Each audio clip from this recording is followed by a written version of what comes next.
Yes, hello everyone, Fáilte Rashkudi Cúilín Media. Welcome back to another weekend review show. What a weekend of GA action. Aaron, quite a good weekend for the Dubs here, wasn't it? The Dublin jersey on. And finally we see a massive win on the road this season.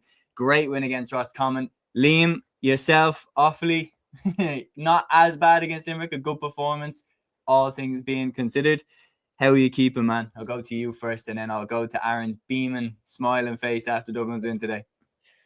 Well, I suppose my heart is still going 100 miles an hour after Arsenal-Chelsea, so at least I had something to smile about today. But it's going to be a long 3 months, I can tell you that. But no, in terms of the GAA, look, Tyrone last night was a hell of a lot better than what Derry was last weekend, despite the second half not being exactly brilliant from our perspective.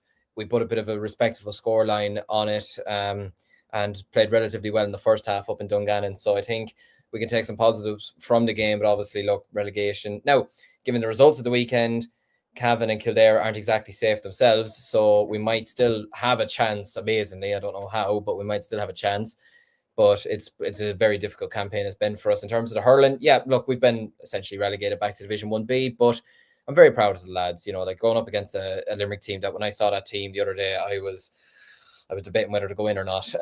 But no, look, the lads put up a great fight. And listen, considering the players we've out and the teams we've played against and everything like that, they can hold their heads up high after this league campaign. And look, whatever happens against Cork in a few weeks happens, and it's all about building towards Dublin on the 18th of April. But overall, look, could have been worse.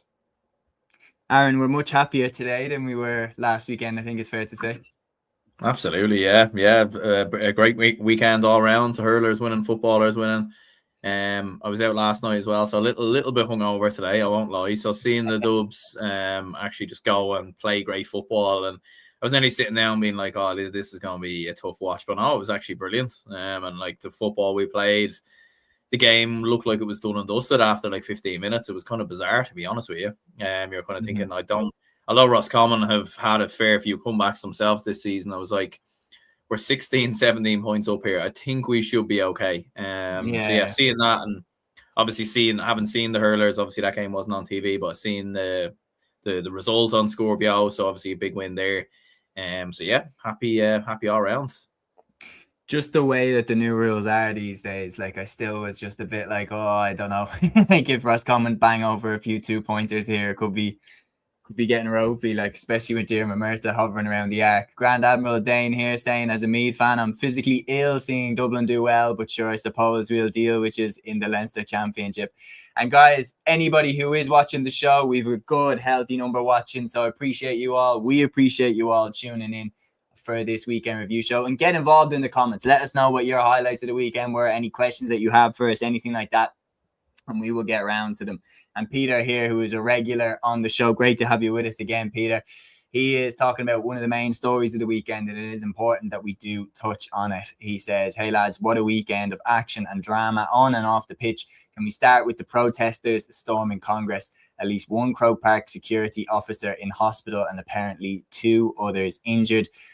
This is Peter, was in Newbridge Saturday evening. I was in the stand and saw a number of protesters make their way to the RTE corner. Apparently some of the stewards were struck, and later that evening there were reports going around Newbridge that Joanne and Peter, this obviously who were working for RTE, were jostled/heckled. And then Peter also goes on to say there is no issues with peaceful protests, but assaulting people is never justified. I know the lads who steward in St. Conleth's, most are older lads.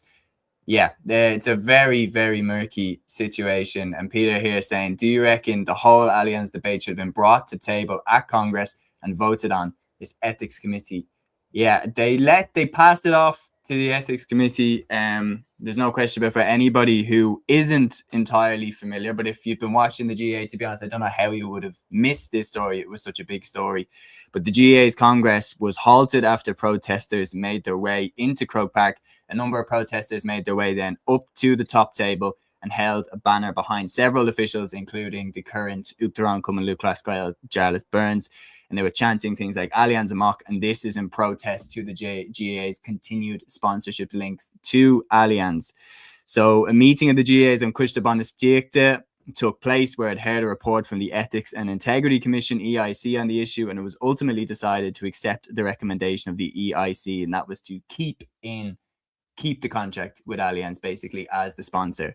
So Allianz basically, through its German parent company, was among a list of companies listed in a report by the UN Special Rapporteur on Human Rights in the Occupied Palestinian Territories, Francesca Albanese. So that was the reason that people were protesting, and there is no doubt about it. The GAA cannot ignore them. And Peter, this is kind of our stance on it, and we're going to keep an eye on it and make sure that we cover it as more stuff comes out. But when Peter is saying there about the whole Allianz debate, should it be something that the Congress is voting on? When you see that many people in the GAA upset by the GAA's links to Allianz and what the GAA should stand for me, it should be a democratic thing that the GAA are like, that it should be voted on Congress, that the ethics committee shouldn't make the decision for the GAA. The GAA, that's, in my opinion, an important decision that needs to be a kind of democratic vote. But there's no question about when you see people like Peter Canavan, who I thought spoke really, really well about the issue. I feel for Jarlath as well, because he doesn't have as much power as people think he does. He can't just snap his fingers and make things happen. It does have to go through the wheels of the system. But yeah, we'll keep up to date with this story. I thought Peter spoke very well. I thought Joanne Cantwell spoke very well as well. It is a very sensitive issue, but the protesters, I do respect it. They made their voices heard. This is an important subject for the GAA. Lads, do either of you want to comment before we move on, or will we move into the games? No, I think everything you've said there is fairly accurate and, very well said. And yeah, look, as the story develops more, because I'm sure it will over the next 3, 4, 5 days, possibly even the next few weeks, there'll be a lot more to debate about it. But yeah, very interesting developments over the weekend anyway. Yeah, well, we're going to get, so Grant Almaden here saying, for all our faults, Cantwell did speak well about it, in fairness. She did, because on top of that, it's a complicated situation in that Allianz are sponsoring the League Sunday show that they're on while they're talking about it and everything like that. So it's one of those where, yeah, it is just a sensitive one. And yeah, but we did want to talk about it and we did want to cover it, but we also want to keep an eye on it and cover it if more developments happen. If the GA decide to bring it to Congress, we want to cover that as well. So we don't want to give anything final on it because it is a developing story. But yeah, fair play to everyone making their voice heard about this issue. We're going to move on then to the games, and we're going to start off, Aaron, with the game that put a smile on my face and your face and every Dubs face in the country, and probably put a frown on everyone else's face in Ireland. Dublin going away to Roscommon and beating them in an incredible performance, 121-2-7 in Dr. Hyde Park. Dublin, with their backs against the wall, come out swinging and get a very, very impressive win over Roscommon in the Hyde. It still remains 2002 was the last time the Roscommon got a competitive victory over the Dubs. Aaron, this is exactly what we needed. 100% it is, yeah. It's a massive, massive win from a Dublin perspective. Like, I mean, coming into this game, I think we all had Roscommon as favourites, given the way that they were playing, the numbers they were putting up, how much Dublin were struggling as well. So you could never have imagined Dublin just rock up there and win the game before it nearly even felt like it started. But yeah, by far, Dublin's best performance in more ways than one. Like everything that we weren't doing up until this game, we did do. 2 pointers. We scored 5 2-pointers in the opening 25 minutes, all from different players as well. Paddy Small, Owen Kennedy, Noel Scully, all chipping away in terms of 2-pointers. Luke Bretnock obviously gets a goal as well. And we just played a bit like Dublin in their pomp, and I think Roscommon were even taken a bit aback by it, to be honest with you, because obviously there has been a lot of hype around Roscommon in the past kind of week or so, and there's been a lot of criticism towards Dublin. So I think maybe the Roscommon players a little bit, and even the fans, you could kind of feel it from watching on TV. You could nearly hear it in the atmosphere, where I think a lot of people were stunned by just how good Dublin were in the opening half. Probably nearly could have scored more as well. Like, there was a few chances we missed as well, and a few moments that went beyond us. But yeah, overall a very, very good performance. Like Noel Scully, I think that was his best performance in a Dublin jersey in a long time. Like he was absolutely brilliant. He scored 4 points, but it was vintage Noel Scully from the Jim Gavin era, where it was linking everything together, the conductor, but also chipping away with a couple of points here and there when he needed to. Kieran Kilkenny was absolutely immense as well. Killian McGuinness was brilliant. And yeah, the way we controlled it as well. Like there were some worries when Roscommon got the second goal from Dylan Rowan, I think it was. You're kind of thinking, right, Roscommon are, I think, 12 behind now. You know if Roscommon get a bit of momentum and the fans get up for it, and the fact that Dublin obviously have been quite vulnerable so far this season, you were a little bit concerned and a little bit worried. But to be fair to Dublin, they managed the game absolutely brilliantly, controlled the tempo, and we won. And look, it gives us a massive chance now at survival. Absolutely. So Peter here saying fair play for flagging that, lads. Then we have comments in about the games. So Irish Footy Vlog saying wasn't expecting that from Dublin, fair play to them. Gavin here saying absolutely embarrassing by Roscommon. Midfield terrible as usual, kickouts terrible. Why Brady didn't play, ridiculous. Insane. The St. Bridget's players started instead of coming off the bench. Aaron, direct question for you. Do you think Dublin will get relegated now or stay up? I think we'll actually be all right, to be honest with you. I think we will stay up. We probably only need one more win. Like Armagh's such an unusual one, given the fact that they've lost 4 games in a row and haven't scored a goal. Like funnily enough, I could probably see Armagh beating us, but I could actually see us beating Galway on the final day. And I actually think Galway might be the ones that potentially go down. Yeah, even after the draw with Donegal. Yeah, although now that I think they play Monaghan though, don't they? Actually, now that I'm thinking about it. I'm thinking about that win that Galway got over Armagh, and I'm thinking like that could be crucial. Yeah. Like that could be the be all and end all now at the end. Alan Maloney saying hopefully this win will kickstart Dublin into doing something. Gavin saying loser of Armagh, Dublin for me. Sean saying after today, I think Armagh cooked.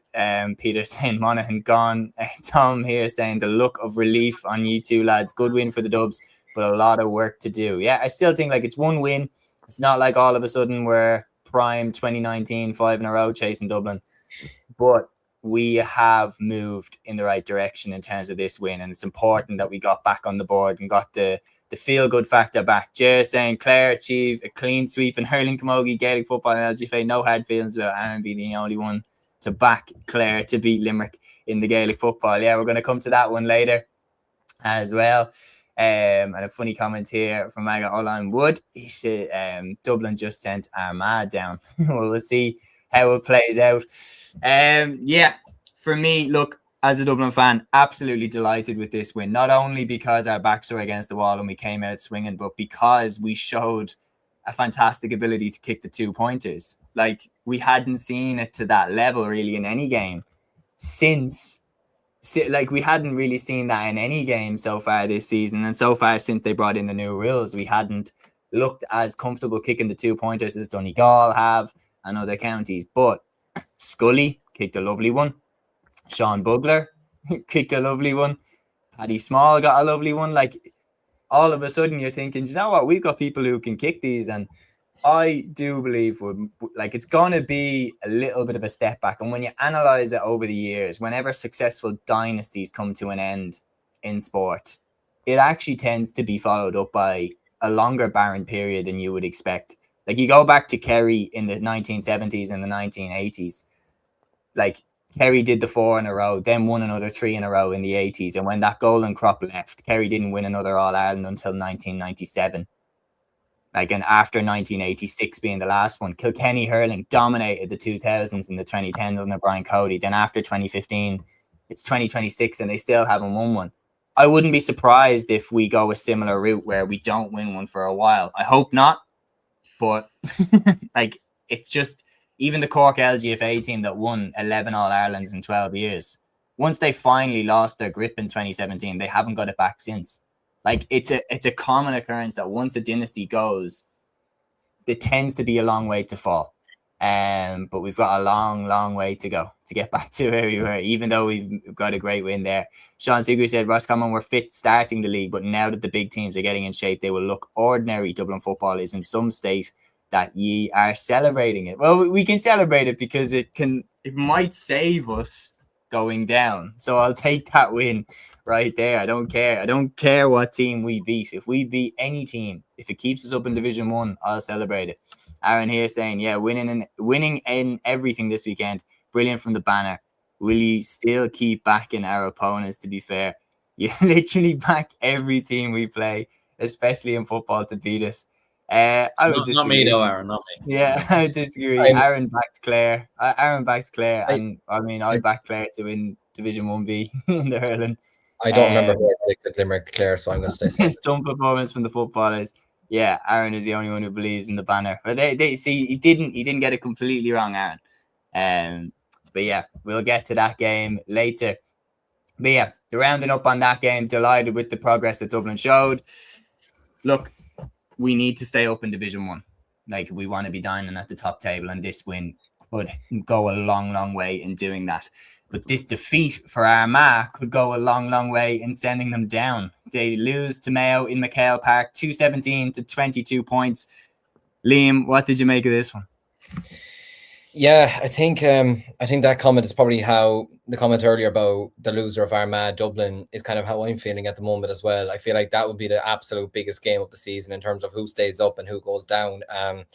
Yeah, look, a tough defeat for Armagh to take again. Again, I want to say thanks to Cúilín, the football genius, our friend, who gave his analysis afterwards, and he was saying himself that he didn't think Armagh played particularly bad today, probably better than they did against both Roscommon and Donegal, but still not fully kind of at the races. I mean, there was one stage they were 114 to 9 points down. They were 114 to 7 points down after 43 minutes. Now look, Mayo have been doing exceptionally well this season. And again, I mean, first of all, Kobe McDonald coming off the bench and getting 2 points again. And I saw the reaction that he got when he came off the bench as well from the supporters. And it's great to see, people appreciating this young footballer. And isn't it great that we have a footballer of this magnitude, of this talent coming through the ranks at the moment? Even if we do lose him to Australia, I think we just got to appreciate him for the moment and appreciate him every time he comes on to the pitch. He's looking exceptionally good for them. But yeah, another positive performance from them. Jordan Flynn is kicking 2-pointers now, once again, this weekend as well. He got 1-2 in the end. Ryan O'Donoghue got 3 points.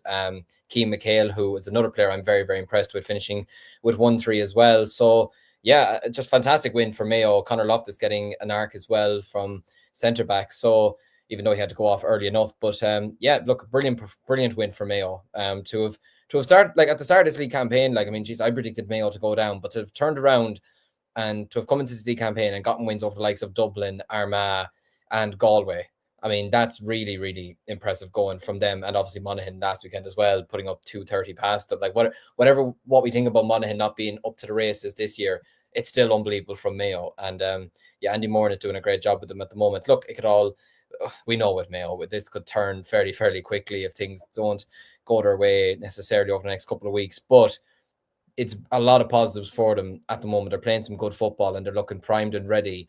Whatever about the league, they're looking primed and ready for the Connacht Championship. And we need a very competitive Connacht Championship. And I feel, to a degree, how some people say, like, oh, you need a certain team to still be in a championship, or you need a certain player from a certain sport to be in a championship or something like that to keep it entertaining and keep people in there. I feel like Mayo are sort of like that, because people love the chaos. People love the chaos of Mayo hurling. So yeah, if I picked an All-Ireland final, I'd have Mayo versus Armagh.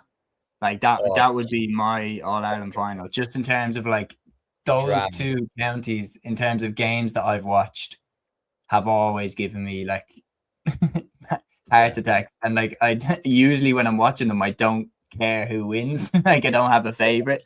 Like, I went to the All-Ireland because at the time I was working in Croke Park, so I went to the All-Ireland final in 2024, and I didn't have a preference between Armagh and Galway as to who won. But the last few minutes, my heart was in my mouth. Like, I was like, I can't deal with this, and I don't have a horse in the race. I don't know how people are. Yeah, I don't know how people like people and Mayo as well. Like, even from the Dublin side, Aaron, how many finals did we watch between Dublin and Mayo? And I was always more confident that Dublin would find a way to win in those games. I think when Lee Keegan scored the goal in 2017, I think that was the main moment when I was like, shit. Like I thought when that went in, I thought we were done. But yeah, who knows? We have a lot of comments coming in about this game. Peter saying Mayo are the highest scoring team in Division 1 after 5 games. Andy Moran doing very, very well there. Grand Admiral Dane saying still Armagh score very high numbers. Mayo doing very good. Wouldn't be surprised if they go deep into the championship brackets, but not enough to win the All-Ireland, obviously. And then says Mayo will never win, Sam, ever again. So firing shots at Mayo. Grand Admiral Dane. Aaron here saying great to listen to you though. Great knowledge across all grades, men and women. Did awfully play well against Limerick Lane. Thanks a million, Aaron. We do try to keep covered across all the topics, and we will be covering all codes and all divisions on this episode. But yeah, we are going to Gavin here saying Mayo look like winning the league, unfortunately. Tom saying, Aaron, I think you're sneaking in a pint behind that black screen. Who knows? I wish, Tom. I wish. And we're getting a lot of comments asking about Matthew as well. For anybody who's confused as to why we don't have a full house tonight, Matthew was up in Derry to watch that game against Cork, and yeah, he is making his way back, I believe. I could be wrong. I think maybe he might be staying up with his family or something up in Derry, or making his way back. I'm not sure. But yeah, either way, he's not around for the pod tonight. And we knew that in advance. But yeah, we'll get to that game later. But anyway, great win for Mayo. And again, their trajectory continues on the up. For Armagh, like I felt like I was a bit crazy predicting them to go down, but the longer it goes on, like it's looking more and more likely like they could slip in. Aaron, if you had to call it, do you think they could go down, or do you still think they'll save themselves? I think, I know a couple of minutes ago I said Galway would go down, but I said that and then literally immediately after realised that they're playing Monaghan. So Galway probably win that game and finish on 6. I think Dublin finish on 6 as well. And then you're looking at Armagh thinking, well, they have to win both games, but one of their games I think is against Kerry. And that's going to be very difficult. So I think, to be honest with you, I think Armagh probably will go down with just how it's kind of panning up and how it's shaping up. Like, even if they beat Dublin, still think there's a chance that Dublin go and beat Galway on the final day. So yeah, I think at this stage it is looking like Armagh might go down. So it's a very unusual one with Armagh. Like, they've 4 games in a row now where they haven't scored a goal. And obviously we haven't seen the highlights of this game, so we'll have to wait until League Sunday a little bit later to kind of see a little bit more about it. But it is very unusual. Like, on the first game, they were outstanding. The second game, even though they lost to Galway, I thought they still played very well. And yeah, it's just like against Donegal, they had good moments. Like, it's been very unusual, because I don't think, obviously we'll wait and see the performance later, but I don't think they played that badly, to be honest with you. But yeah, here they are with 2 points, and if you're not taking goal, it's nearly like they got punished. They turned their nose up the goals in that game versus Galway, and it's like karma's come back to get them ever since, because they can't seem to find any goals now. Well, I thought that interview with Kieran McGeeney with Keelan Sexton, I thought that was very good. I don't know if you saw that on Smaller Fish GA pod. I mean, like, that when Parkinson put it in his tweet, like, that certain people are saying that we don't go for goals. Like, it's absolutely correct to that. Parkinson, as far as I'm concerned, like, I swear I saw a clip of him saying that Armagh need to score more goals, and he's one of the biggest voices in the GAA. Like, so Kieran McGeeney obviously would have saw it.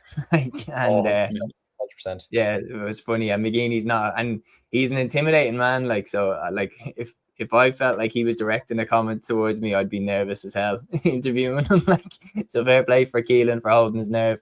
Conor Cahill here. Like, we need someone back in Mayo in the comments, because right now Mayo are getting shots fired at them even though they've won. Connor saying Mayo remind me of a hockey team in the NHL. They're called the San Jose Sharks. Basically, their success is minuscule, but they overachieve almost every single season, only to fall at the last hurdle. Sounds like Arsenal as well.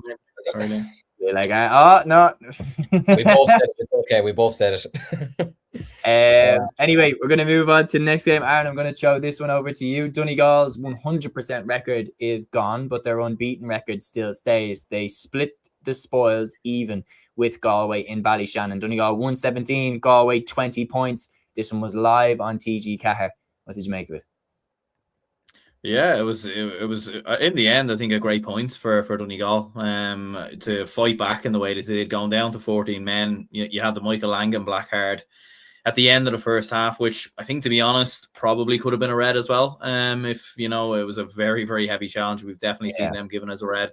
But he comes back, and then a couple of minutes later, Stephen McManaman gets sent off at the start of the second half. So but fair play to Donegal. They battled back, they fought back. They didn't have a lot of their best players starting, so they didn't have Oisín Gallen. There was no Finbar Rorty came off the bench. Michael Murphy came off the bench. But yeah, Conor O'Donnell, like he's really becoming the real star of the show for this Donegal team. 1-2. He probably doesn't get mentioned maybe in the same breath as a player like Oisín Gallen or Michael Murphy and so on. He's maybe not as good on the eye, if that makes sense. But like in terms of efficiency, in terms of scoring, like he's racking up big numbers, goals, assists, and he's arguably been Donegal's most influential player over the last 12 months. I'm trying to. He's kind of like similar to Rob Finnerty with Galway. They're like the plaudits always go to Comer and Walsh whenever they have their full team, but Finnerty usually outscores them. Like, I think it's like. Because with Shane Walsh, for example, he's very skillful. A lot of his points are brilliant on the eye. If you made a highlight reel for Shane Walsh, he'd look like the greatest footballer of all time. Do you know what I mean? Whereas Finnerty keeps it simple, just pops it out. Do you know what I mean? And I think it's kind of similar a little bit with Conor O'Donnell. And it's probably when you're saying about highlight reel as well, like James Carr is another one of them. If you made a highlight reel with James Carr, I'm like, any goal I've seen that fella score, I'm always like, Jesus Christ, what a goal. Like, he never scores a normal score. Daniel Flynn was kind of like that as well. That like Daniel Flynn, like, to be fair, like some of his points and goals. Diarmaid Connolly as well. But Connolly was a baller though. Connolly was the best player in Ireland. I just mean, like, when people see his scores, if you're say someone who's only been born this year and in 5 years' time or 6 years' time you see his scores, you'll just be like, how the hell has he done that? Like, it's he's that type of player. Yeah. No, there's no doubt about it. Like, do you think that it will bother Donegal at all to lose that, just for the pure, ability to be like, we went 7 for 7 in Division 1? That's gone now. I don't think so. No, I think, I would agree. I don't think it will bother them too much. But if we're being honest, Galway, will they stay up? We're talking about that final day, that game against Dublin. I would like to think that we won't be in a dangerous position when it comes to that game. Hopefully we can pick something up in the meantime. If we don't pick up something against Armagh, we're asking for trouble. But if Peter here saying Jimmy wanted 7 for 7, Jimmy's fuming. Well, look, Jimmy and Pádraig Joyce are good friends as well. So, like, maybe if they're going to lose a point, they might be to each other. But, all in all, I don't know if there's much to discuss from this game. A good point for Galway on the road. Donegal lose their 100% record, but they still look good in terms of the squad depth and everything like that. And Aaron, you were mentioning Conor O'Donnell. Really, really solid. Langan's black card, I think, was kind of silly. And then obviously McManaman getting sent off was important as well, and how the game shaped up. But for Galway to go away and to get something in Ballyshannon, I think Pádraig Joyce would have snapped your hand off for that at the beginning. And but I still think Donegal on a flat track straight to a league final. Liam, I'll show you the final game in Division 1 then, and this one, the worrying trend for Monaghan continues. I mean, like, this scoreline speaks volumes. 118 to 7 points in Fitzgerald Stadium, not just from the fact that they weren't competitive in this game, but to only score 7 points in 70 minutes with the new rules. Like, I know I have ordinary maths, but that's a point every 10 minutes.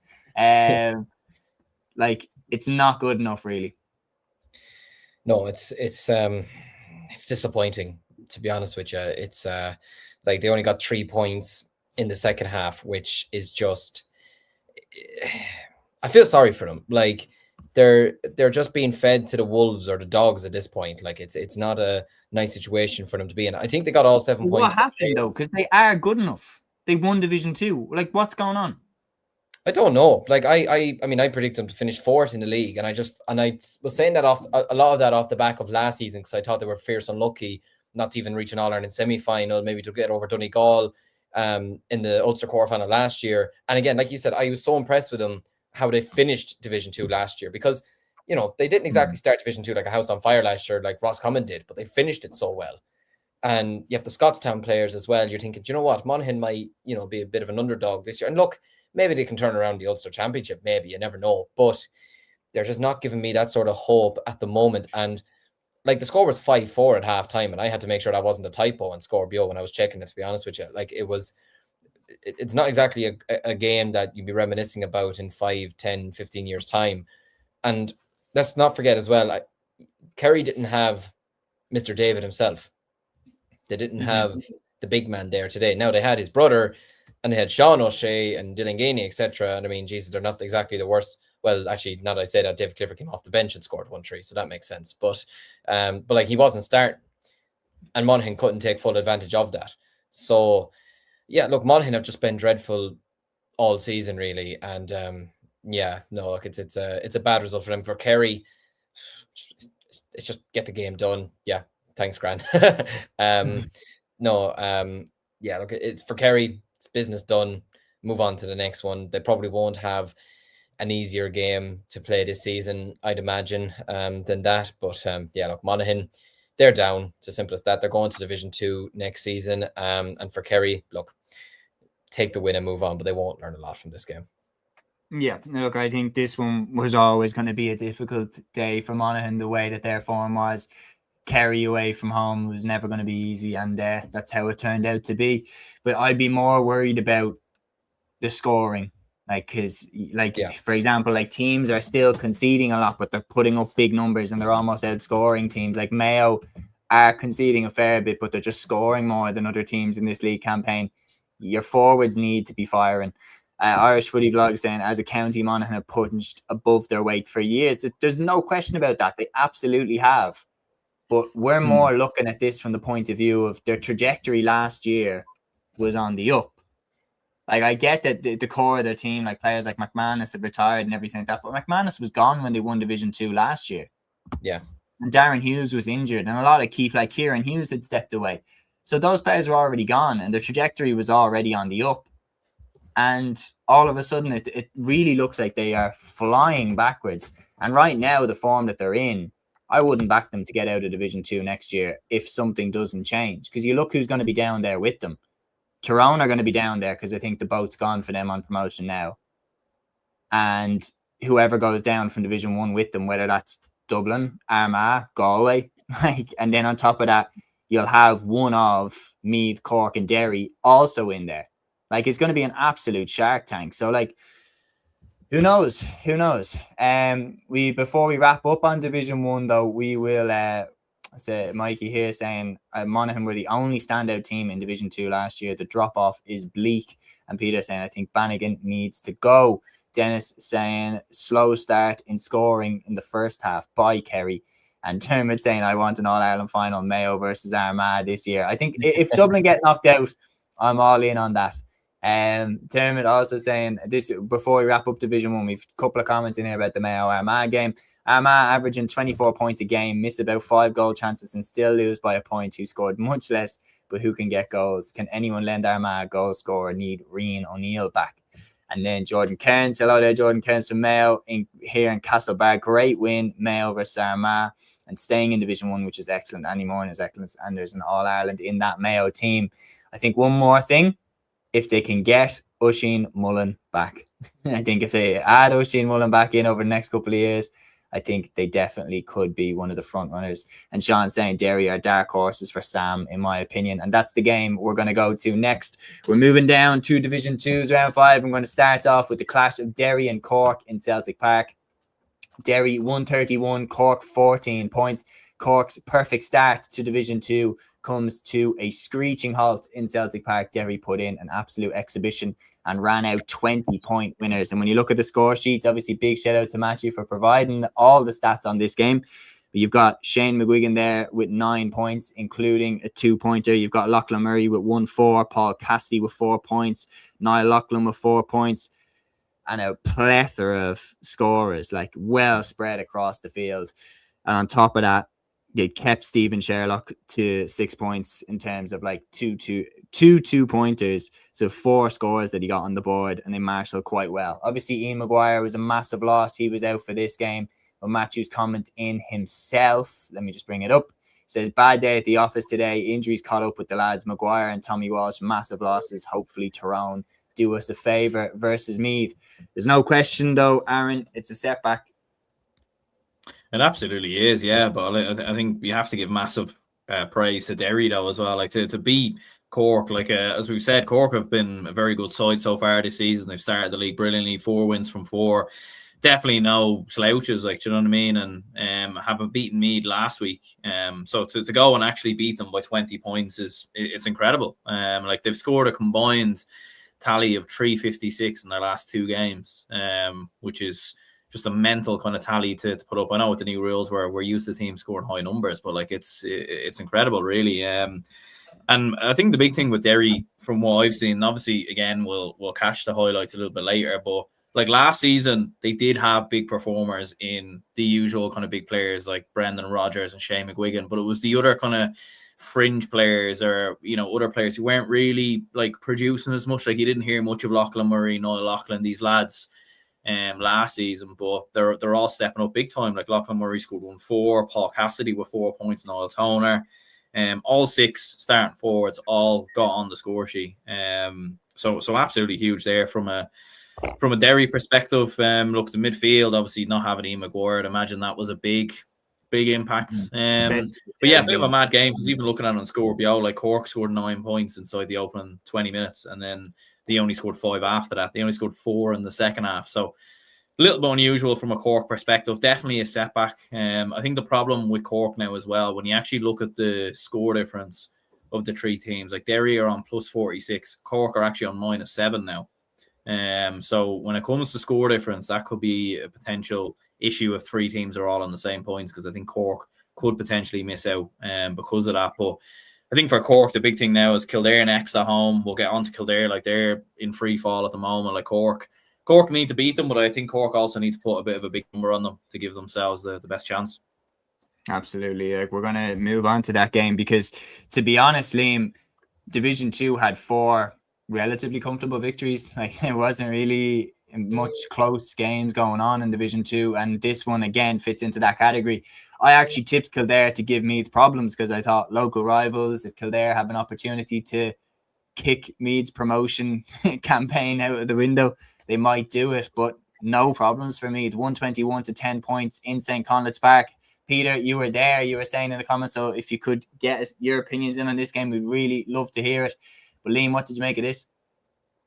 Yeah, Meath looked big, strong, commanding, everything you want from a team that has aspirations to not just get promoted to Division 1, but to make progress on what they did last year in reaching an All-Ireland semi-final and trying to win a Leinster title. I have to say, if there's one footballer I just absolutely love watching at the moment, it's Jordan Morris. Some of the scores that he kicked, there was one particular one he kicked in the second half, and it was David Clifford, like the way he just leans the ball back onto his foot, and the way Clifford kind of just stamps his right foot and kicks it over without much of a pushback, or like the way he like lifts his left leg up. Do you know what I'm kind of trying to say? That the way he kicks it, it was just so natural, and I really enjoyed watching him play. But I enjoyed the movement and the tackling and everything from Meath, to be honest with you. Like, they looked really, really solid. Jack O'Connor got 4 points. Jack Flynn, although he only got the 1 point this week, he was still just a towering figure in the middle of the park, and he's going to be a player that other teams are going to have a game plan for as the season progresses. And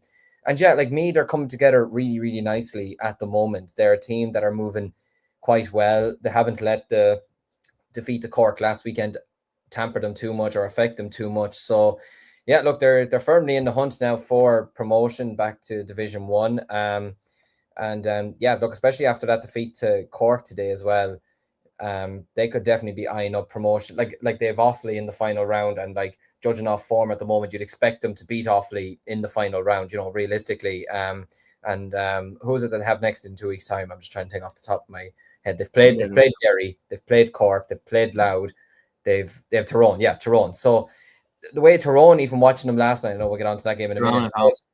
Yeah. So, but even looking at Tyrone last night from my own perspective, I think Meath should absolutely go and beat them, to be honest with you. Tyrone are not the same team kind of as they were last year, and they're not playing their best football at the moment. I think if Meath played Tyrone tomorrow, Meath beat them 100%. So look, Meath are in the driving seat.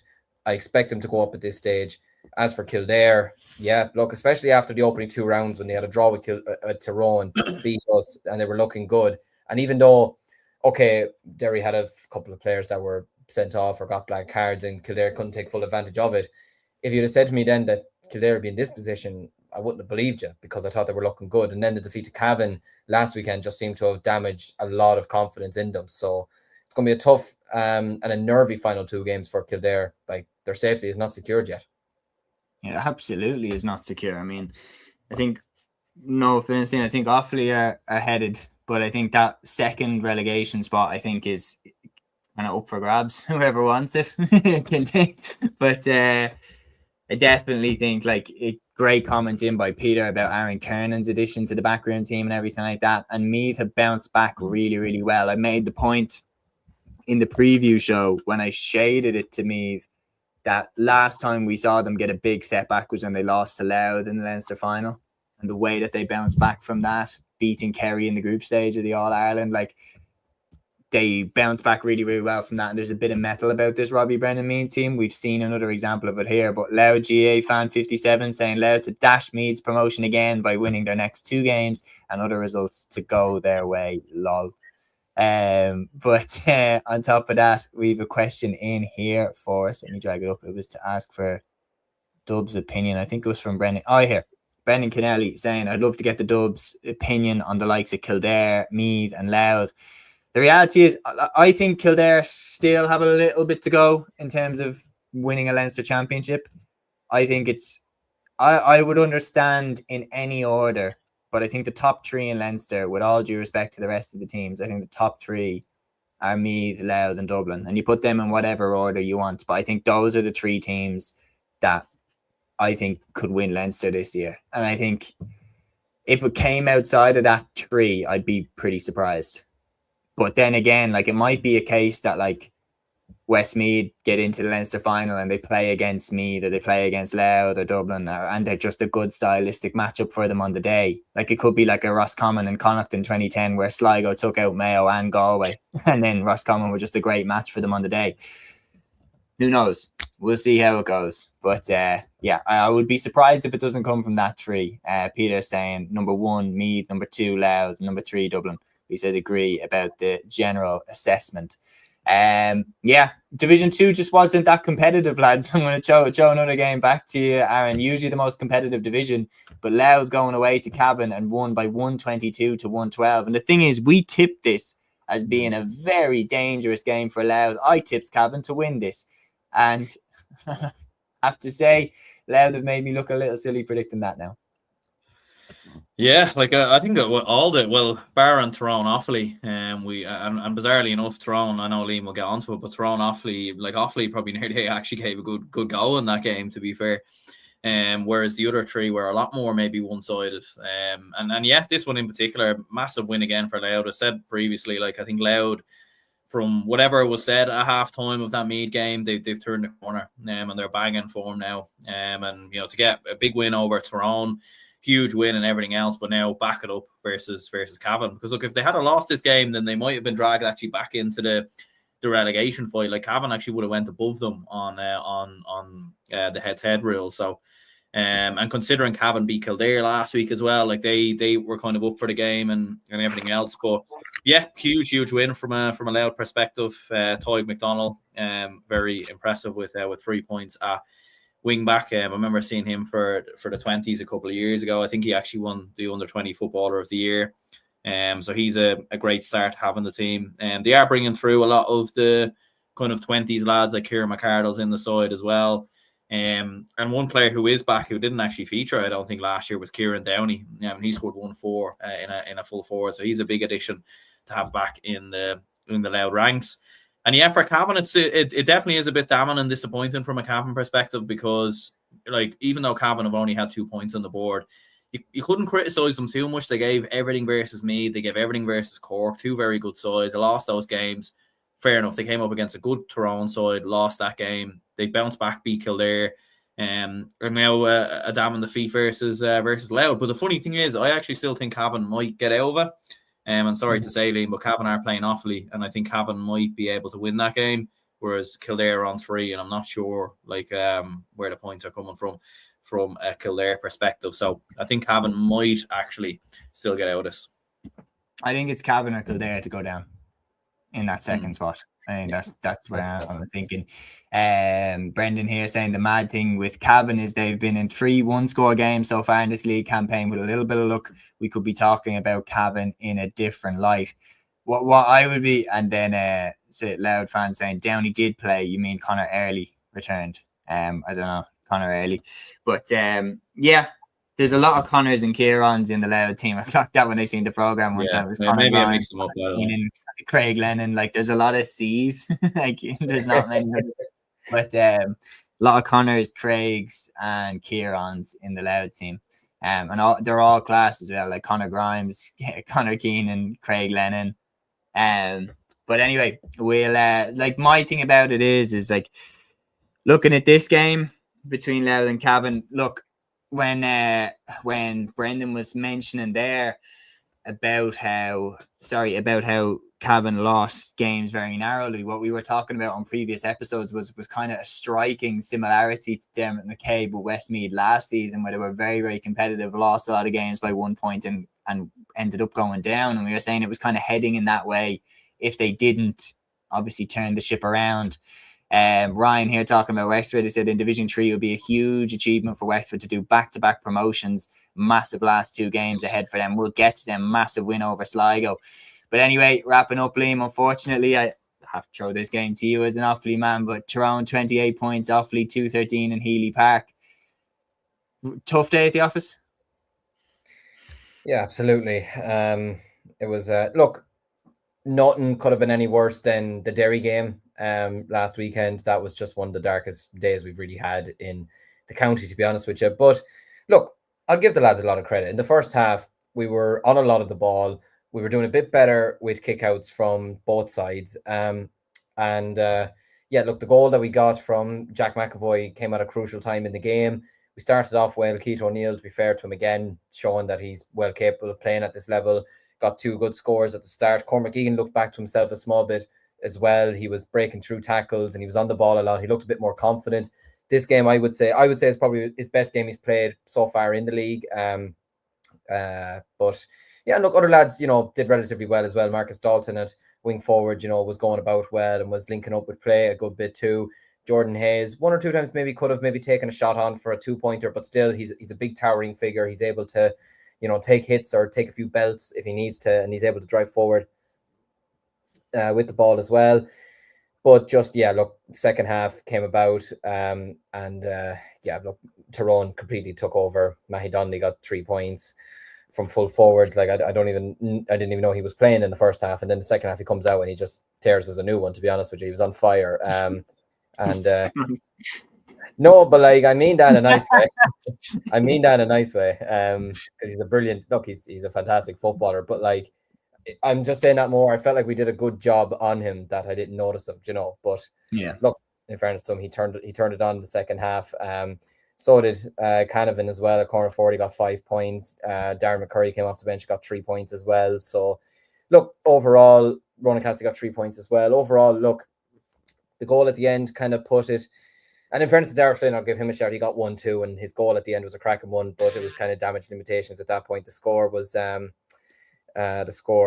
kind of just made it a bit more respectful from our perspective. Like, we lost the game by less than 10 points, so I'll take that as a victory from our perspective. But relegation is looking like, unless we were to catch Cavan on a bad day or we were to catch Meath on a bad day, we are going down realistically. I know there's still a chance, but I don't realistically see it happening. But look, the lads are still giving it a good go, and I do appreciate them still doing that, because it's not easy for them to keep constantly traveling to difficult grounds and then for it to fall apart like this. But look, well done to Tyrone. They deserve to win in the end. But look, another tough day at the office. But look, we're known as the faithful, and I'm going to stay faithful to them. So Absolutely, well said.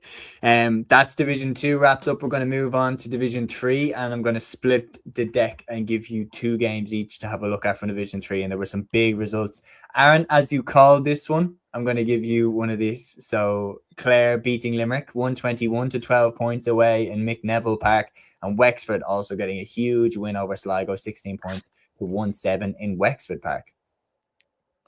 Yeah, look, firstly, big win for Clare. Like, to be fair, as I was saying, like, I think they have been racking up big numbers in the last couple of games. They've been averaging around the kind of like 120 to 121 mark in the last couple of games, whereas Limerick haven't been scoring huge numbers. So yeah, big result for Clare. Like Owen Cleary with 7 points, Mark McInerney as well with 1-8. They've been 2 of the big standout performers from a Clare perspective. Yeah, big win for Wexford as well. The Division 3 has been a bit mad, and we will get onto it with Laois Westmeath. A lot of teams at home have been winning their games, but then when they go away from home, they just get hammered. And Sligo has been the perfect example of that, where they go away to Laois and they lose like very convincingly. And now they've done the same here against Wexford as well. And yeah, like Division 3 is like I think there's like 3 or 4 teams with 6 points. Yeah, well, right now, Down are on 10, 5 wins from 5. Wexford are second currently. Clare are third, and Westmeath are fourth, all based on like score difference and head-to-head and whatnot. But they're all on 6 points. And Laois are then in fifth, and Laois are on 5 points. And even Sligo in sixth, they're on 4 points. Like, Sligo could still squeeze in there. Like, it's a bit nuts. Like, I think Limerick are out of it. They're not going to get it. But wild stuff. Like, if Fermanagh then at the bottom with 5 defeats from 5, Porter's saying Fermanagh have to beat Laois and win away to Limerick to avoid the bottom division. 15 years since they were in there, but they had a good second half against Down yesterday. If you had to pick, Aaron, who do you think's going up before we move on to Liam and the other 2 games? Well, look, we'll go with Down. I think I might go with Clare as well. I need to see the fixtures, to be fair. Yeah, I said Westmeath at the beginning, so I'm going to stick with them. But the result today, I said Limerick originally, so I don't think it's going to be them. The result against well, I'll stay true to my predictions. Ryan saying Wexford have Westmeath and Clare left. I mean, that's 2 tough games to wrap out your division. I think maybe they stutter in one of them games. Yeah, I'll stick with Westmeath. But speaking of, a little bit of a shudder considering this result, Liam, and these are your 2 games from Division 3. Laois beating Westmeath 3-16 to 113 in O'Moore Park, and Down beating Fermanagh 118 to 115 in Park Esler. Yeah, I think for Down, it's just simply a case of get the result and get out, to be honest with you, because I didn't expect Fermanagh to get as close to them as they did, but credit to them. You know, they battled to the end, a lot better than what they did against Westmeath last weekend. They didn't throw in the towel or anything like that. And I suppose they probably wouldn't, considering it's an Ulster side they're going up against. They might want to try and prove a point of some degree. But no, look, Down, they're moving along very nicely. Patrick Havern getting 7 points in this game, so he was the main threat for them. Oran Murdoch getting a goal and 2 points as well. I'm expecting big things from him this season once again. Adam Crimmins getting 4 points also from play. So yeah, look, a good positive result from them. They'll take it and they'll move on. 5 wins from 5. Their promotion is, I'd say, pretty much secured at this point. This result has kind of shocked me.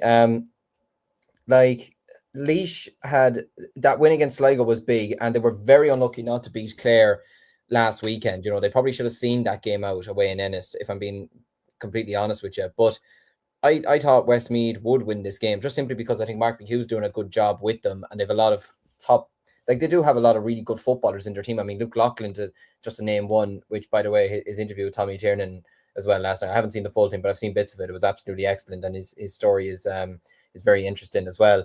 But like, you had him who got 1-6. You had Kevin O'Sullivan who got 3 points. Like, they have some really good players, but Connellan's red card, I know it was towards the end of the game, but that didn't help their matters whatsoever. But Laois were just on a completely different level, and the dog's agreeing with me. But no, look, it's a brilliant win for Laois, though. To beat a mid-lads rival is crucial for them. Ronan Coffey, who I've spoken to numerous times on Midlands 103, finishing with 1-1. Evan O'Carroll, who I rate very highly as well, getting a goal and 3 points. And yeah, look, for a side that were one of the favourites to go down, for them now to be on 5 points after, 4 or 5 games is unbelievable feat for them. And if they can somehow drag themselves into the talk for potential promotion, I mean, we could be looking at a potential, I would say, shock if Laois were to go up to Division 2. It'd be a bit like us going up last year, to be honest with you, because we were nearly one of the favourites to go down last year after the way 2024 went, and then we went and got promoted. So Laois could do the exact same thing this year. But I did say Westmeath at the start, so I feel like I might still stick with them. But if I was to choose anyone else, I'd actually go with Wexford.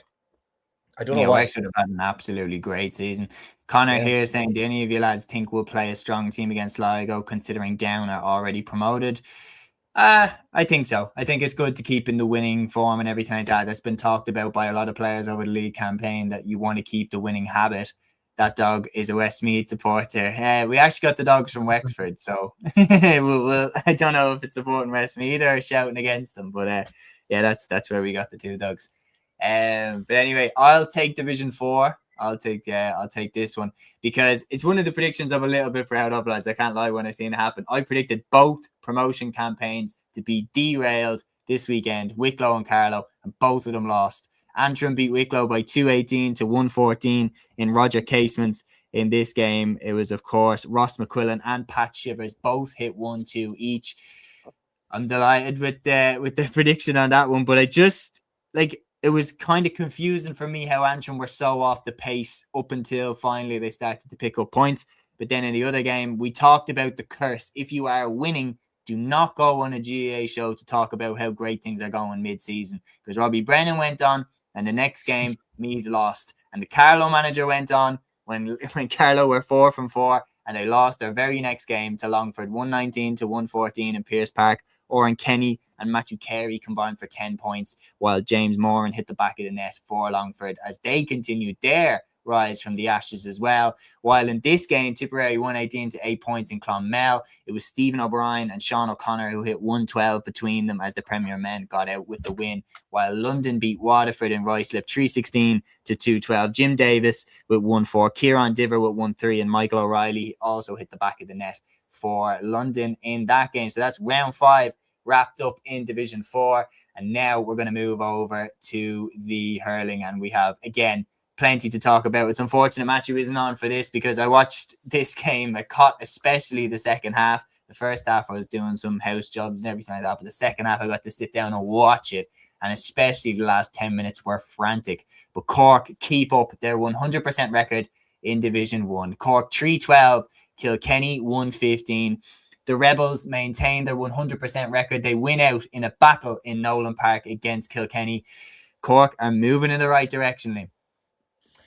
Yeah, and unfortunately, from Matthew's perspective, the hype train is not going to be going down anytime soon with these types of results, especially going away to Kilkenny and picking up a huge victory. Look, I caught the second half of this game as well because I was in a Tullamore, which we'll get onto in a minute. But judging by what I was getting from my friend who's actually from Kilkenny, he was saying that he's sort of worried for Kilkenny this season, that he's saying if there is a year that Kilkenny don't win the Leinster Championship, it's this year. And he referenced to me how much of a big loss Hugh Lawler is.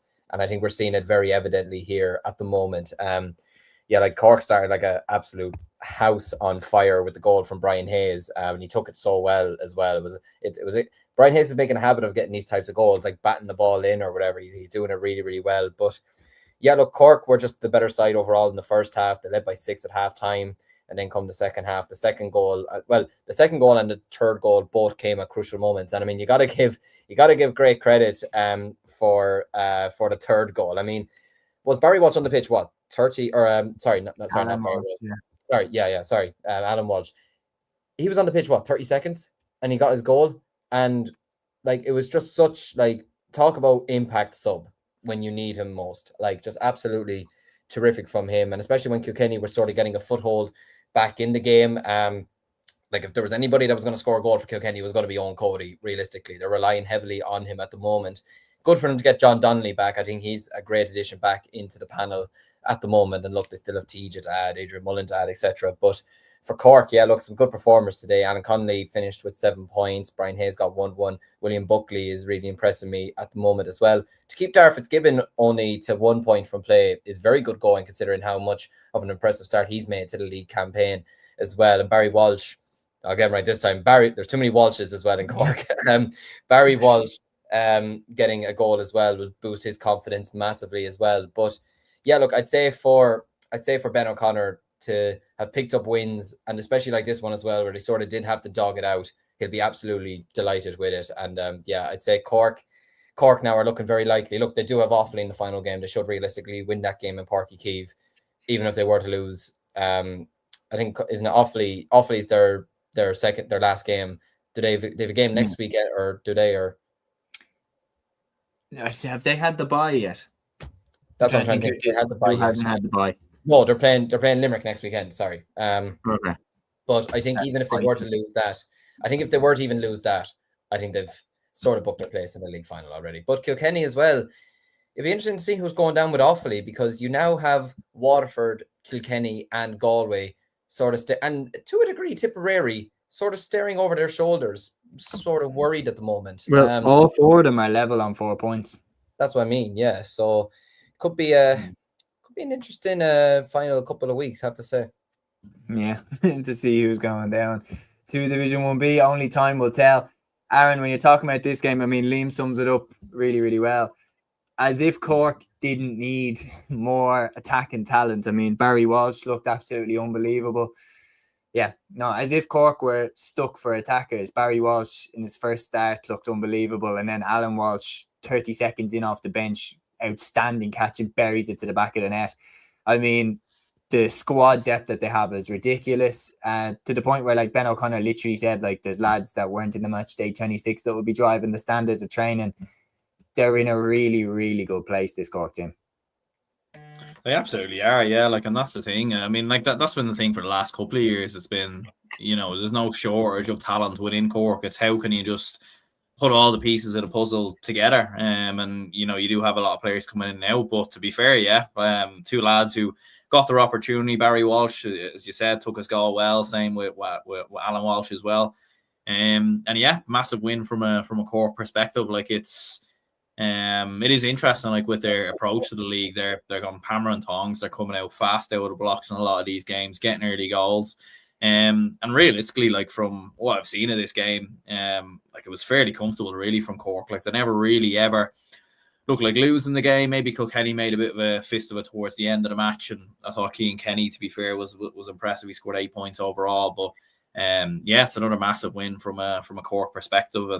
And as we were saying with Matthew, like, the hype train around Cork is not going to go down anytime soon. It's absolutely going to build up and up and up into the championship, to be fair. But look, winning breeds confidence, and for Cork last year, in my opinion, it wasn't the hype that derailed them, in that final. Yeah. You know what I mean? I don't, there was hype in the semi-final, there was hype in other games, and it didn't derail them then. So yeah. It's going to be one of the great all-time mysteries, isn't it? Like, that second half in that All-Ireland final. I've never seen a weirder second half of my life. Brendan here saying, will Cork be able to manage the expectations? Like, it is interesting when you're looking at it. Like, I think getting that first All-Ireland will be so important. And I worry what happens if they get that first All-Ireland, because all of a sudden then the shackles are thrown off. That pressure to get one, you'd be a bit like, okay, we've got one, regardless of what happens. And then maybe they do nothing after that. Who knows? But they could go on. I think there's enough talent in this Cork team. There's enough strength and depth to get a couple of All-Irelands out of this crop at least, because I think Tip also have the talent. I think Clare have the talent. I think Limerick have the talent. But it's just a question of, like, which crop is going to prove to be the best over the next few years. And the Munster Championship is just going to be something else this year. And I think Ben is the perfect appointment, especially when Pat Ryan left. I think he's absolutely proven to be the right man so far anyway. And it is interesting that their approach is to go for everything. Aaron, I'm going to bat it right back to you for this clash. Galway-Waterford, we talked about how important this one could be. And when we're talking about who could go down along with Offaly, Galway have pushed Waterford right into the mix as well by tying with them after winning this game. 218 to 16 points in Pearse Stadium. What did you make of this one?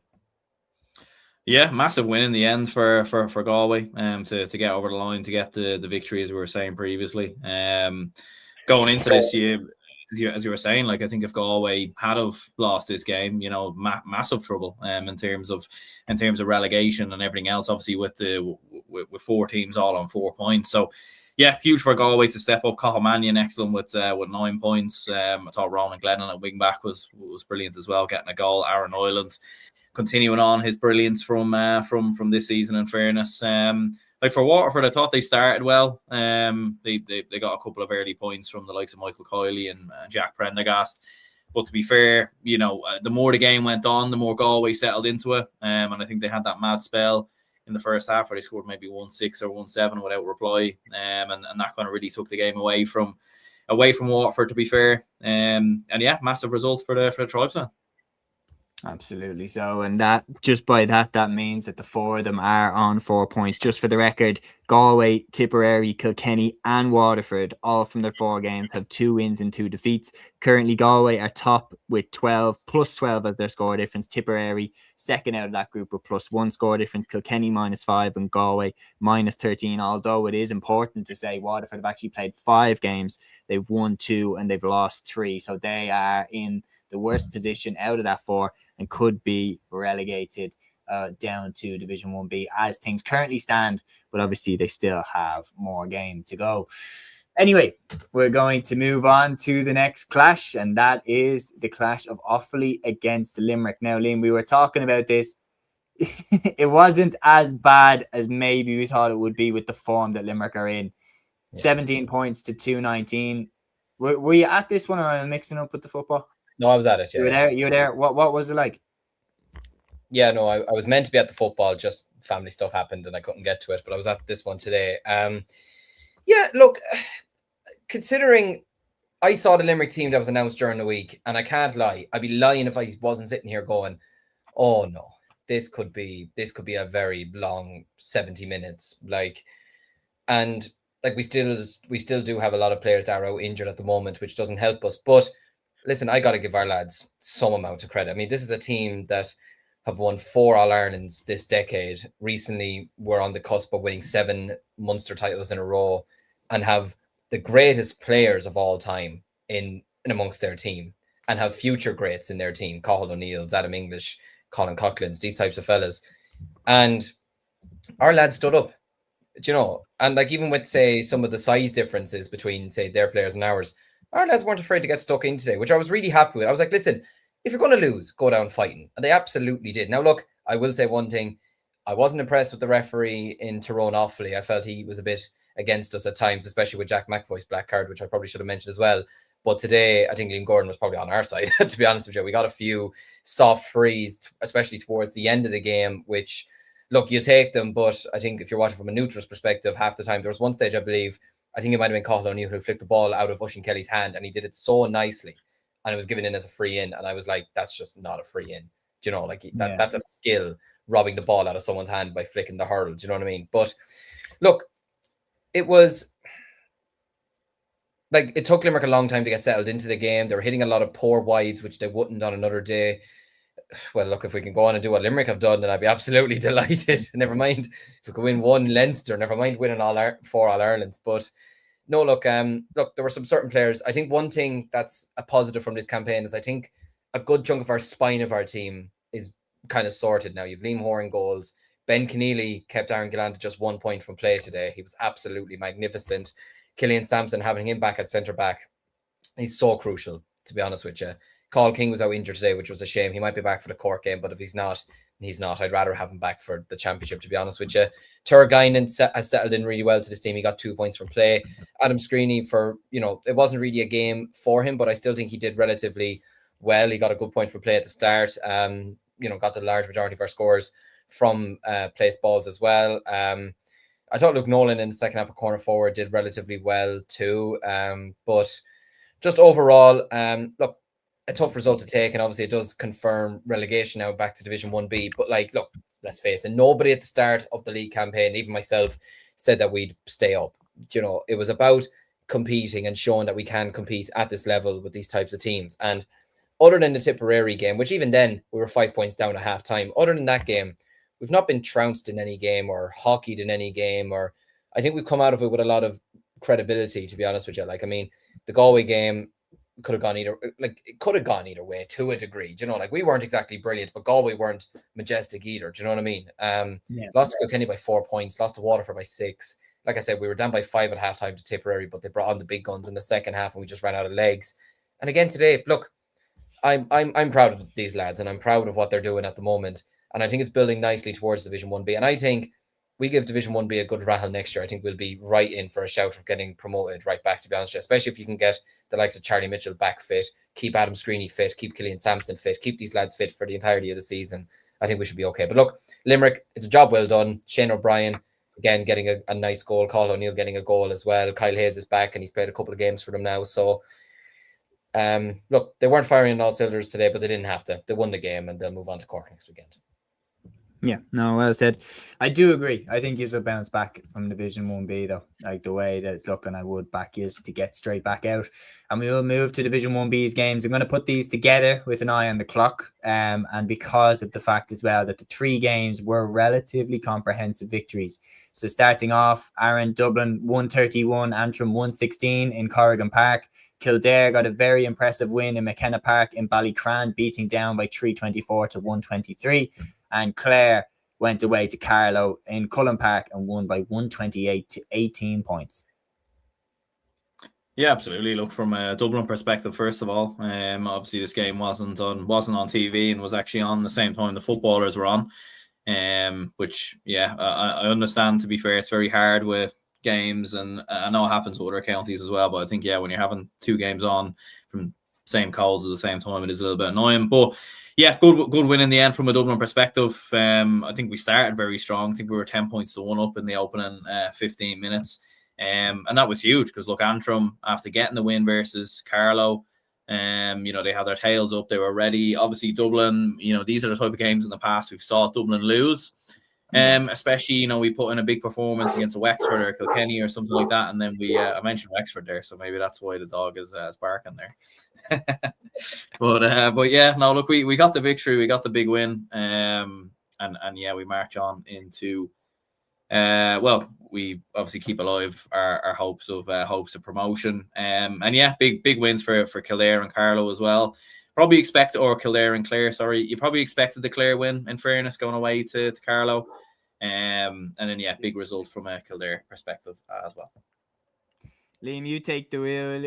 No, wait, actually, I'll run through the games. I think the barking may stop. No, it won't. Liam, will you give your thoughts on 1B and I'll deal with this? Oh, God. Yeah, look, from a Laois Westmeath perspective, yeah, it's been a very successful weekend for Laois, and I can imagine Westmeath will not want to be looking at them for a little while, to be honest with you. But yeah, I think this win all but confirms Laois's promotion. Their last 2 games sort of favoured them as well to a degree.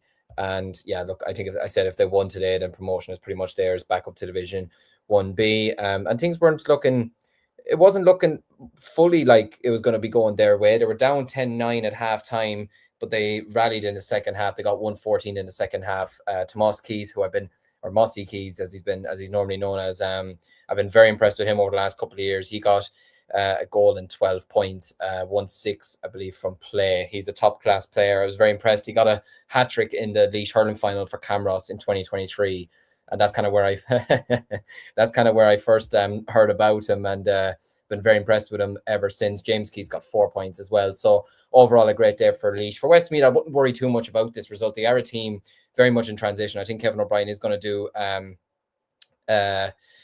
I think Westmeath are still going to do a good job over the next year or two. They've lost a lot of players this year, so Kevin O'Brien is kind of having to bed in a lot of new faces as well. But I wouldn't worry about this result too much. I think they're still very much in the promotion charge from that perspective. But yeah, Laois, I think, have very much confirmed their promotion back. Yeah, no, look, it's a positive result from their perspective.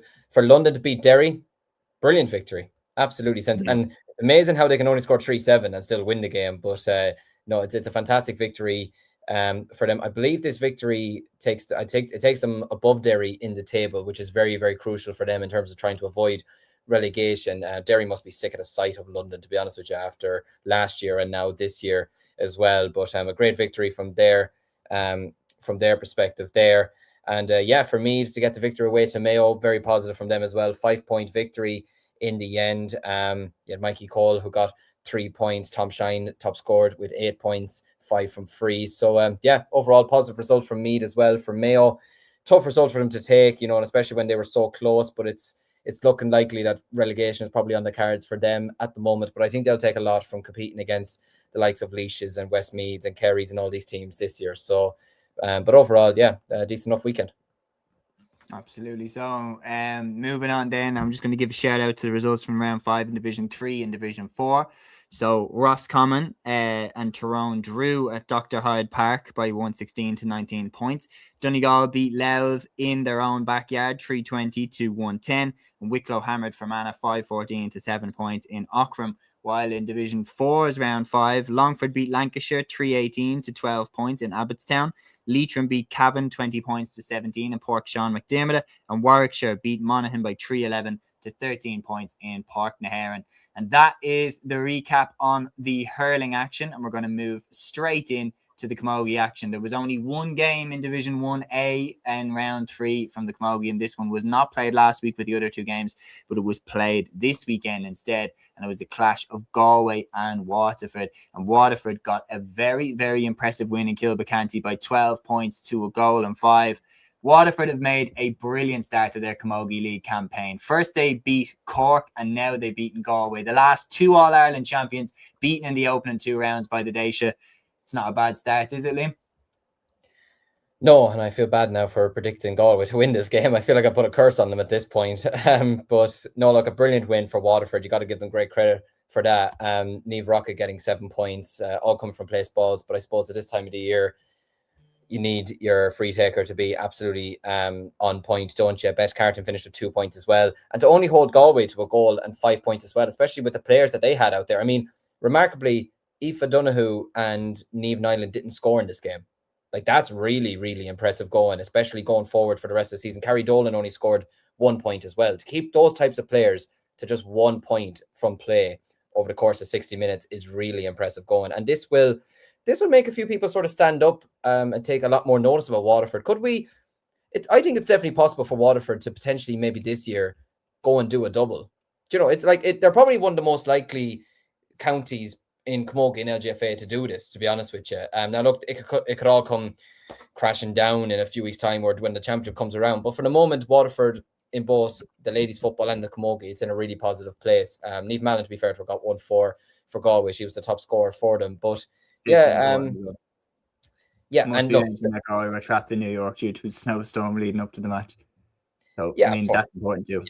Yeah, of course. Look, it's not it's not an ideal situation for them, and it's unfortunate for their perspective that happened. But at least they got back to play the game in the end as well. But look, Waterford will just say, don't care, no excuses. They won the game, and they'll happily take it into the next round. But yeah, very impressive start from them to beat Cork and Galway so far. Things are looking nice for them. When you're talking about that glass ceiling, Aaron, I mean, like, over the last few years, it's been Cork, Galway and Kilkenny that have won the All-Ireland, and constantly we've looked at Waterford and Tipperary as being the 2 that maybe can break that mold. Do you think they're progressing towards it this year? I think they're definitely in with a chance. They're definitely in the conversation. Especially having gotten to the final a couple of years ago, and I know it was a heavy defeat versus Cork on that particular occasion, but they have the experience, obviously, of getting to a final. They have a bit of a taste for it, and they are progressing very, very nicely, as we were saying. And with players like Niamh Rocket, Beth Carton, Lorraine Bray, then I think they have a serious chance from a Waterford perspective. So yeah, no, I think they are motoring along very, very nicely. They're definitely, and to be fair, I think Camogie kind of needs it. I think having the same kind of contenders every season, it's the same with any sport. You need new contenders to come along. And to be fair to Waterford, they've started very, very strongly. And I do agree with Liam's point as well. I think it'd be great for for Waterford, if they could go and maybe win the Camogie League, maybe win the ladies football as well. You know, like I think it'd be great progression for Waterford, LGFA. Yeah, you're absolutely right. There's the neighbour's dog is going nuts, and then my dog is responding to it right outside. So I'm having to be ultra professional here, but it'll prepare me for the future. Hopefully, I don't know. But yeah. Anyway, we'll keep it going, and I'm going to read out as well. Big shout out to Matthew as well for providing the recap on what went on across the weekend on the Gaelic Statsman Instagram page, and then collabing with the Cúilín Media Instagram page. If you don't follow, go and give it a follow now. We would really, really appreciate it. But Division 1B as well, round 3, Dublin beat Wexford away in Buncloddy 2-9 to 10 points. Kerry Finnegan and Aisling Gannon hit the back of the net, while Claire Gannon was also brilliant in this game. Then Clare beat Limerick 3-8 to 2-8 in Cappamore. Lorna McNamara hit the back of the net twice for the Banner County in that victory, while Offaly also beat down by 3-12 to 10 points in St. Brendan's Park. A first win of the year for the Offaly Camogie team. Clodagh Lahey hit 1-9 and Rachel Brennan scored a goal and a point in that one as well. And then looking at the results in Division 2A, Derry beat Westmeath by 12 points to 10. Kerry beat Carlow 112 to 19, and Meath beat Laois 216 to a goal and 8. While in Division 3A, Tyrone 4-6, Roscommon 14 points. Armagh 210, Kildare 1-6. And then in Division 3B's round 3, Monaghan beat Louth 4-11 to 1-4, while Mayo beat Donegal 6 goals and 8 points to 2 goals and 3 points. And that is the Camogie action wrapped up, and we're going to move swiftly along now to the LGFA. Round 5 of the Little LGFA leagues, and this one basically served as a league semi-final. Cork versus Waterford, 112 to 3-5 in Páirc Uí Rinn. Cork continue their superb league campaign. I think it's fair to say, Aaron, at the start of the campaign, we wouldn't have expected this from Cork. Cork have had a fantastic league campaign in the LGFA this year. They've looked absolutely brilliant. Big wins over the likes of Kerry, and now beating Waterford in Páirc Uí Rinn, and Waterford were flying it before this game. Now they're pretty much nailed on to get to the league final. It's been a brilliant start for the Rebels. It absolutely has, yeah. I think like the majority of us, including Matthew, I think all had Cork down as a team to get relegated. So yeah, I think to kind of turn around and get this victory, I think was absolutely huge from a Cork perspective. Aoife Healy getting the all important goal, and absolutely like 4 wins from 5 games, it puts them in a massive chance at getting to the league final, you'd have to say. And like overall, it's been very, very good. Look, for Waterford, disappointing, obviously back-to-back defeats. Little bit of a setback in regards to that, but look, from a Waterford perspective, they are making strides. They are making progress, to be fair. And look, there's still an outside chance. Like they've 9 points on the board from 5 games, still in with a slight chance of potentially getting into a league final. But yeah, massive win for Cork. You would be afraid, wouldn't you, Liam, given how successful Cork have been in the history of the LGFA, that like all of a sudden now they're creeping up with a new team. It's like it's got overarching similarities to the team of the 2000s. Well, I'm glad you haven't said you'd be afraid when Matthew's on the podcast. He might be saying to you, what do you mean afraid? But no, I get what you mean. Yeah. No, look, and it's very impressive from Cork. Like I did not expect this at the start of the league campaign. Like, I mean, the Kerry result was probably one that really stood out, going away to them. Now Kerry's home record has not exactly been brilliant this year, to be fair to them, but to go away to them and beat them by double scores was impressive enough. But to then follow that up with the victory last night, to have 4 wins and a draw is really impressive going from them. And ironically, it wasn't a draw against against Armagh in the league campaign. No, the draw was against Kildare, sorry. Against Kildare. Sorry. Yeah, no. But to get the draw against them, like extremely ironic, to be honest with you, considering the teams that they have beaten so far. But no, look, Cork are coming along nicely at the moment, and look, I don't see them winning an All Ireland this year. Just I think teams will improve as the year goes on, and they'll gradually get better. But it's massive progress from them. And look, like Aaron said, I wouldn't be sounding the alarm bells just yet from a Waterford perspective. I still think they're a really solid team. I still think they're a really good team, and I think they're going to have a really good season. Look, if you're going to lose games, pick the last 2 right now and try and move on from here. Look, they still have some tricky games to come, but I still think they're a very good side and they're moving along very, very nicely. And especially with the players that they have in their team, I think they should be okay going forward. But yeah, cracking game and a great weekend really for Cork, to be honest, bar the Derry result. But yeah. Absolutely. So I'm going to bat this one right back to you because Kildare got a lifeline in this one. Alana Prizeman hit 1-1. Maya Doyle, Gillian Wheeler and Aoife Mernan also hit the net for the Lily Whites as they beat Meath 4-8 to a goal and 10 in Mangard. And when we're talking about defibrillators and everything like that to jumpstart their potential survival campaign, beating one of their biggest rivals like this is a hell of a way to do it. And now, like, if I get the table up, like, I know that Dublin obviously got the win over them last weekend and everything like that has to be factored in. But right now, when you look at the table, Kildare are on 4 points, Armagh on 4 points, and Dublin are on 4 points as well. So it sure as hell ain't over yet. Absolutely not. I suppose Kildare women showing the Kildare men how to beat Meath and how to beat them convincingly enough. Anyways, maybe they could take a couple of lessons from that. But no, look, impressive from Kildare. From Meath, that'd be a slightly worrying result from their perspective. I mean, it's another game where they've conceded 4 goals. They conceded 4 goals against Kerry as well. I know they had the very impressive win against Waterford and very impressive win against Dublin, but they're still probably just not the strongest that Meath possibly can be right now.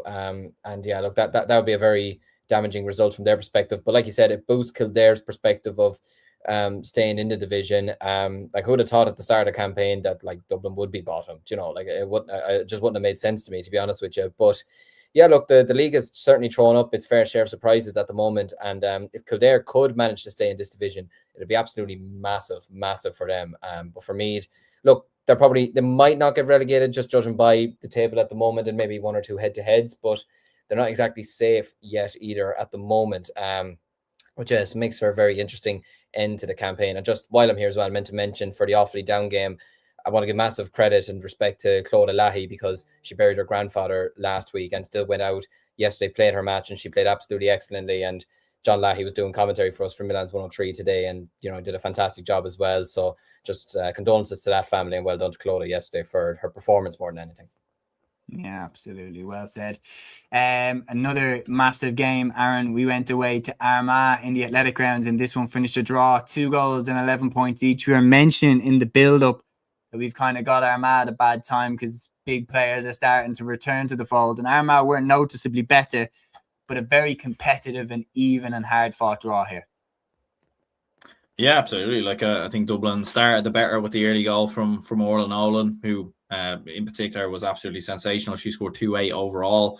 But Armagh, to be fair, probably looked like they had us at arm's length. We were scoring a lot of frees, probably to kind of keep ourselves in it.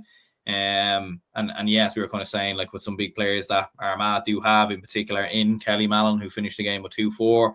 It was looking like it was going to be a tough game from a Dublin perspective, and maybe relegation was very much looming. But up step Orla Nolan right at the death as well on the buzzer to level the game and get ourselves the draw, which look keeps us alive in terms of relegation. I think a defeat would have been damning because it would have put Armagh up to 6 points and would have kept ourselves on 3. So the chances of us catching Armagh would have been basically next to nothing. So keeps ourselves alive, gives ourselves a chance. And yeah, highly entertaining game there by the sounds of it. Absolutely so. And I think the key thing as well to take into account with the LGFA division compared to the men's division is they give 3 points for the win.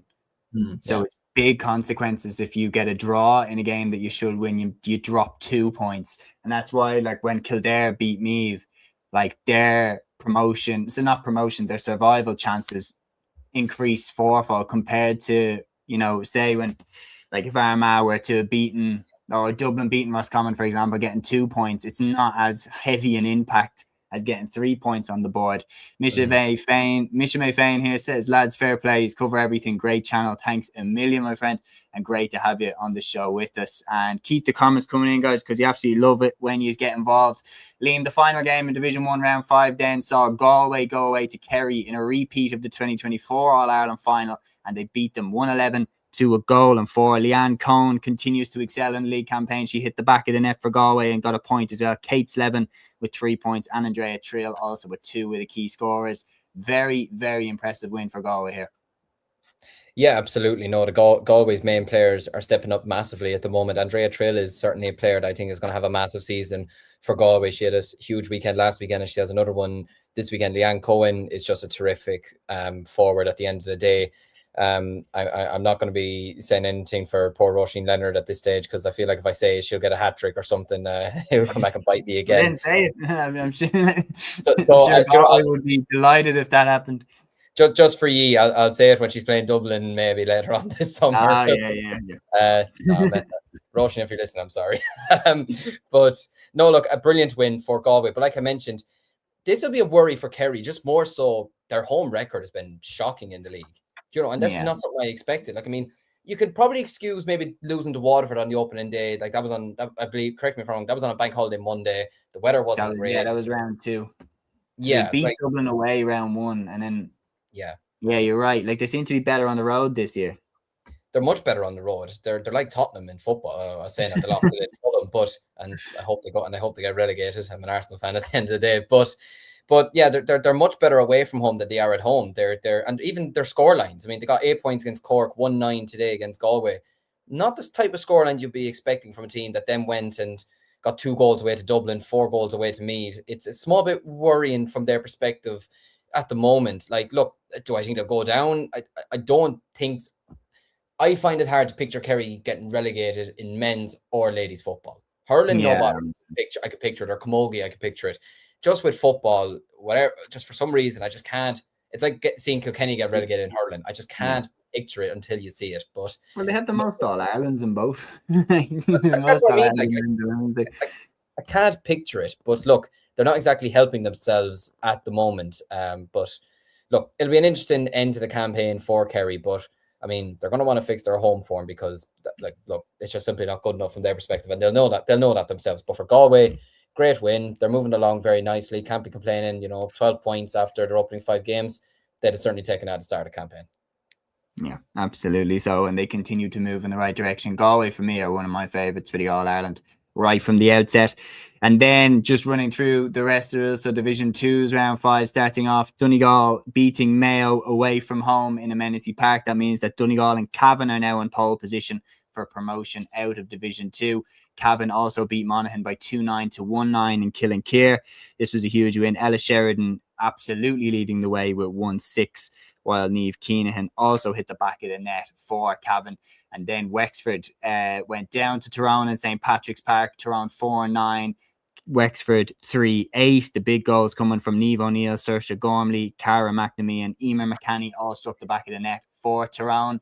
And then in the final game saw Tipperary go away to St. Lomans and beat Westmeath by 3 goals and 8 points to 8 points. And with that result, it means that Tipperary actually leapfrog Westmeath in the table.